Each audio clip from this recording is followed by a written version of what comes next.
உபாகமம் 6ஆம் அதிகாரம்.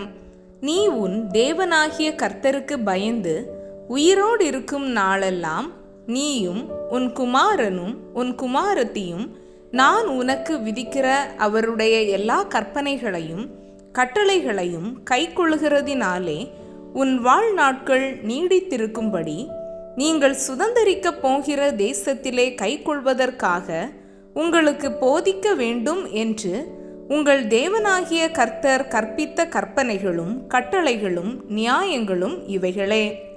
இஸ்ரவேலே, நீ நன்றாயிருப்பதற்கும் உன் பிதாக்களின் தேவனாகிய கர்த்தர் உனக்கு சொன்னபடி பாலும் தேனும் ஓடுகிற தேசத்தில் நீ மிகவும் விருத்தி அடைவதற்கும் அவைகளுக்கு செவி கொடுத்து அவைகளின்படி செய்ய சாவதானமாயிரு. இஸ்ரவேலே கேள், நம்முடைய தேவனாகிய கர்த்தர் ஒருவரே கர்த்தர். நீ உன் தேவனாகிய கர்த்தரிடத்தில் உன் முழு இருதயத்தோடும் உன் முழு ஆத்துமாவோடும் உன் முழு பலத்தோடும் அன்பு கூறுவாயாக. இன்று நான் உனக்கு கட்டளையிடுகிற இந்த வார்த்தைகள் உன் இருதயத்தில் இருக்க கடவது. நீ அவைகளை உன் பிள்ளைகளுக்கு கருத்தாய் போதித்து நீ உன் வீட்டில் உட்கார்ந்திருக்கிற போதும் வழியில் நடக்கிற போதும் படுத்து கொள்ளுகிற போதும் எழுந்திருக்கிற போதும் அவைகளை குறித்து பேசி அவைகளை உன் கையின் மேல் அடையாளமாக கட்டிக்கொள்வாயாக. அவைகள் உன் கண்களுக்கு நடுவே ஞாபக குறியாய் இருக்க கடவது. அவைகளை உன் வீட்டு நிலைகளிலும் உன் வாசல்களிலும் எழுதுவாயாக. உன் தேவனாகிய கர்த்தர் உனக்கு கொடுப்பேன் என்று ஆபிரகாம், ஈசாக்கு, யாக்கோபு என்பவர்களாகிய உன் பிதாக்களுக்கு ஆணையிட்டு கொடுத்த தேசத்தில் உன்னை பிரவேசிக்க பண்ணும் போதும் நீ கட்டாத வசதியான பெரிய பட்டணங்களையும் நீ நிரப்பாத சகல நல்ல வஸ்துக்களாலும் நிரம்பிய வீடுகளையும் நீ வெட்டாமல் வெட்டப்பட்டிருக்கிற துறவுகளையும் நீ நடாத திராட்சை தோட்டங்களையும் ஒலிவ தோப்புகளையும் அவர் உனக்கு கொடுப்பதினால் நீ சாப்பிட்டு திருப்தியாகும் போதும் நீ அடிமைப்பட்டிருந்த வீடாகிய எகிப்து தேசத்தில் இருந்து உன்னை புறப்பட பண்ணின கர்த்தரை மறவாத படிக்கு எச்சரிக்கையாயிரு. உன் தேவனாகிய கர்த்தருக்கு பயந்து அவருக்கே ஆராதனை செய்து அவருடைய நாமத்தை கொண்டே ஆணையிடுவாயாக.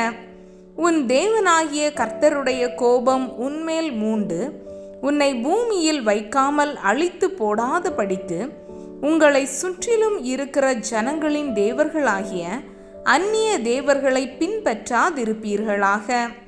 உன் நடுவில் இருக்கிற உன் தேவனாகிய கர்த்தர் எரிச்சலுள்ள தேவனாய் இருக்கிறாரே. நீங்கள் மாசாவிலே செய்தது போல உங்கள் தேவனாகிய கர்த்தரை பரீட்சை பாராதிருப்பீர்களாக. உங்கள் தேவனாகிய கர்த்தர் உங்களுக்கு கற்பித்த அவருடைய கற்பனைகளையும் அவருடைய சாட்சிகளையும் அவருடைய கட்டளைகளையும் கருத்தாய் கைக்கொள்வீர்களாக. நீ நன்றாய் இருக்கிறதற்கும் கர்த்தர் உன் பிதாக்களுக்கு ஆணையிட்டு கொடுத்த நல்ல தேசத்தில் நீ பிரவேசித்து அதை சுதந்தரிப்பதற்கும் கர்த்தர் தாம் சொன்னபடி உன் சத்துருக்களை எல்லாம் உன் முகத்திற்கு முன்பாக துரத்தி விடுவதற்கும் நீ கர்த்தருடைய பார்வைக்கு செம்மையும் நன்மையுமாய் இருக்கிறதை செய்வாயாக. நாளைக்கு உன் புத்திரன் நம்முடைய தேவனாகிய கர்த்தர் உங்களுக்கு கட்டளையிட்ட இந்த சாட்சிகளும் கட்டளைகளும் நியாயங்களும் என்ன என்று உன்னிடத்தில் கேட்டால், நீ உன் புத்திரனை நோக்கி, நாங்கள் எகிப்திலே பார்வோனுக்கு அடிமைகளாய் இருந்தோம். கர்த்தர் பலத்த கையினாலே எங்களை எகிப்திலிருந்து புறப்பட பண்ணினார். கர்த்தர் எங்கள் கண்களுக்கு முன்பாக எகிப்தின் மேலும் பார்வோன் மேலும் அவன் குடும்பம் அனைத்தின் மேலும் கொடிதான பெரிய அடையாளங்களையும் அற்புதங்களையும் விளங்க பண்ணி தாம் நம்முடைய பிதாக்களுக்கு ஆணையிட்டு கொடுத்த தேசத்துக்கு எங்களை அழைத்து கொண்டு போய் அதை நமக்கு கொடுக்கும்படி எங்களை அவ்விடத்திலிருந்து புறப்பட பண்ணினார். இந்நாளில் இருக்கிறது போல நம்மை அவர் உயிரோடே காப்பதற்கும் எந்நாளும் நன்றாயிருக்கிறதற்கும் நம்முடைய தேவனாகிய கர்த்தருக்கு பயந்து இந்த எல்லா கட்டளைகளின் படியேயும் செய்ய கர்த்தர் நமக்கு கட்டளையிட்டார்.